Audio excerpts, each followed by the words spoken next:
কারণ আমরা দেখেছি যে এই প্রশ্নের মাধ্যমে আমরা পেয়েছি শ্রীমদ্ ভগবত গীতা। সেখানে অর্জুন 16টি প্রশ্ন করেছেন শ্রীকৃষ্ণকে। এবং উপনিষদ মানে হচ্ছে উপমানের নিকটে, নিষদ মানে জ্ঞান, অর্থাৎ গুরুর নিকটে বসে যে জ্ঞান আহরণ করা হয়েছে সেটা হচ্ছে উপনিষদ। সেটাও তো প্রশ্ন, শিষ্যদের প্রশ্ন।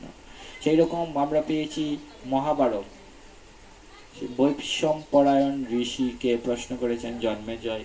জন্মেজয় ছিলেন পরকীতের পুত্র, তো তার মাধ্যমে আমরা মহাভারত পেয়েছি, সেটাও প্রশ্ন উত্তর। এবং এই ভাগবতম, তাও প্রশ্ন উত্তর। সুত গোস্বামীকে শৌনকাদি ঋষিরা প্রশ্ন করেছেন, পরীক্ষিত মহারাজ প্রশ্ন করেছেন সুখদেব গোস্বামীকে। এইরকম আমরা প্রশ্ন উত্তরের মাধ্যমে ভাগবতম পেয়েছি। তো এই প্রশ্ন করতে হবে, একমাত্র মানুষই প্রশ্ন করতে পারে যে আমি কোথা থেকে এলাম, কেন এলাম, কে আমাকে সৃষ্টি করেছে। ব্রহ্মার মনেও যখন এই প্রশ্ন আসছিল তখন তিনি ভগবানকে জানতে চেষ্টা করেছিলেন। তো এই প্রশ্নকেই বলা হয় অতত ব্রহ্ম জিজ্ঞাসা। তো আমাদের উচিত কৃষ্ণ বিষয়ক প্রশ্ন করতে হবে।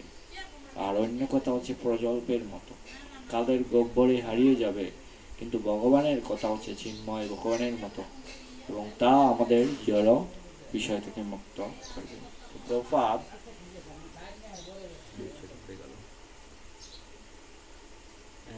ভাগবতমে বলা হয়েছে যে ধর্মস্য অনুষ্ঠিত পুংসাম বিশক্ষেন কথা সূর্য ন উৎপাদয়েৎ যদি রতিম শ্রবয়েব হি কেবলম।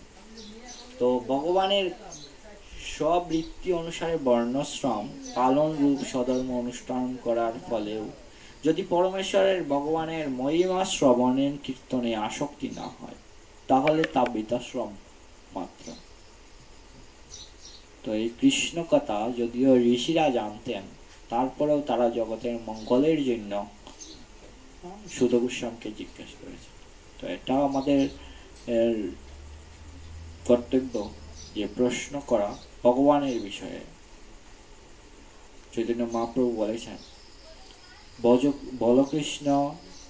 ভজ কৃষ্ণ কর কৃষ্ণ শিক্ষা, প্রতি ঘরে ঘরে গিয়া করো এই ভিক্ষা।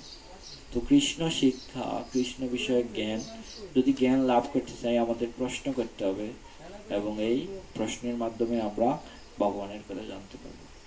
সকলকে ধন্যবাদ এত সুন্দর প্রশ্ন